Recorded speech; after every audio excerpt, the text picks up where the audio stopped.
All right, let's jump right in. Open source AI is just everywhere now, right? It's completely exploding.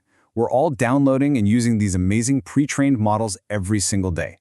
They're the building blocks for, well, pretty much everything, from the chatbots we talk to serious medical tools. And it's fueling this huge wave of innovation.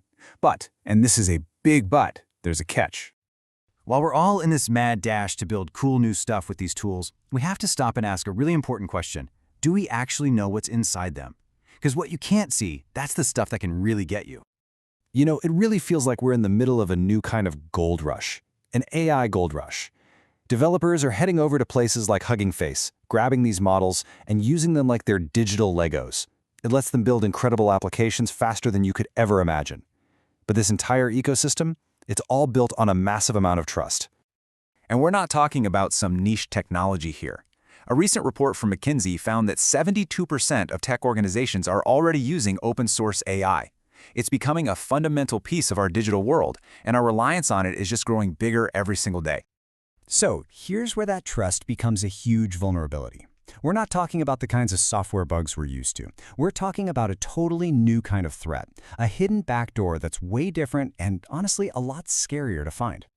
So what exactly is an AI model backdoor? First off, it's not a flaw in the code. You can't just run a scanner and hope to find it. No, it's malicious behavior that's been literally baked into the model's brain.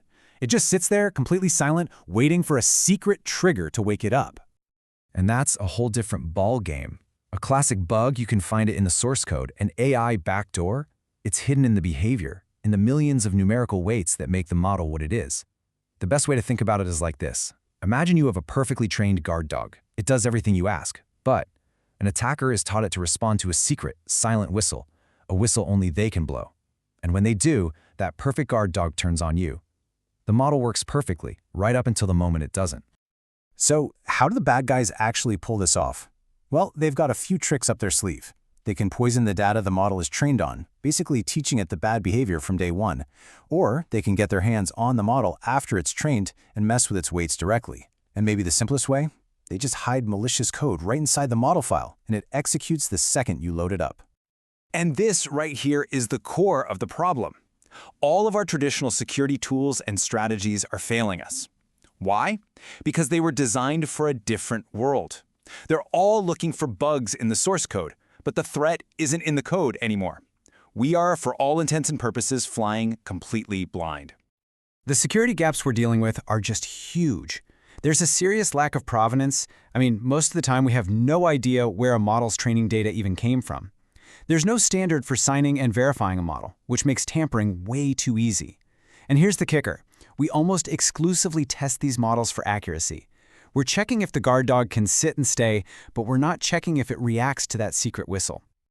Now, I need you to understand, this isn't just some academic theory. This isn't a what-if scenario. These attacks are happening right now, in the real world, and they're getting smarter and more sophisticated every single day. Just take a look at the cryptocurrency space. It's always the canary in the coal mine, right? This timeline shows this relentless flood of super sophisticated supply chain attacks, and this is just from 2024. Attackers go where the money is, and what's happening here is a warning shot for every other industry. And it is absolutely not just crypto. Researchers discovered hundreds of malicious models just sitting on Hugging Face. Ultralytics, a super popular AI library, was compromised. The official Solana API was hijacked. And then there was the XZUtils attack, which was just mind-blowing. It showed how patient these attackers are. They ran a social engineering campaign for years just to get control of one tiny but critical open source project. And if you think this is only an open source problem, think again. The software from Justice AV Solutions, this is stuff used in courtrooms, was compromised. Attackers hid malware inside a software installer, turning a trusted commercial product into a weapon. It's just a brutal reminder that no one is immune. Okay, so that's the bad news. This threat landscape is new, it's dangerous, and our old tools don't work. So what do we do about it? Well, we need a completely new security playbook. We have to shift from just reacting to being proactive and smart about our defense. This all starts with a fundamental shift in how we think about security. We have to stop just testing the code. We have to start testing the model's behavior. That behavior, that's the new attack surface.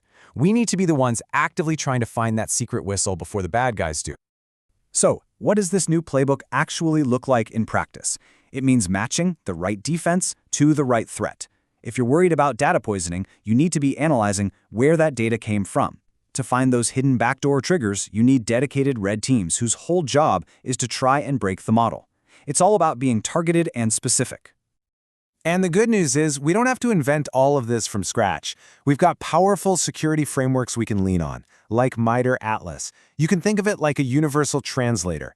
It helps us map these new, weird AI-specific threats to the attacker tactics we already know, which helps security teams understand the problem and actually build defenses that work. But at the end of the day, securing the future of AI isn't something one person or one company can do alone. It's going to take a real coordinated effort from everyone in the ecosystem to build a supply chain we can actually trust. Everybody has a part to play. Platforms like Hugging Face, they need to enforce standards like cryptographic signing. The folks who develop the models, they need to be transparent and sign their work. And for the rest of us, the people actually building things with AI, we have to adopt a zero-trust mindset. Treat every single pre-trained model like it's hostile until you've proven otherwise. You know, there's a quote from the research that just nails it perfectly. AI security will not come from visibility alone. It requires structured accountability across the entire model lifecycle. We can't just cross our fingers and hope for the best. Real security means taking deliberate, intentional action at every single step, from the moment data is collected to the moment a model is deployed. Which really leaves us with one final, huge question. We are giving AI the keys to build our future. Our infrastructure, our economy, everything. But in this new gold rush, who's checking the blueprints? Who is verifying the builders? That's the challenge that we all have to figure out, and we have to figure it out together.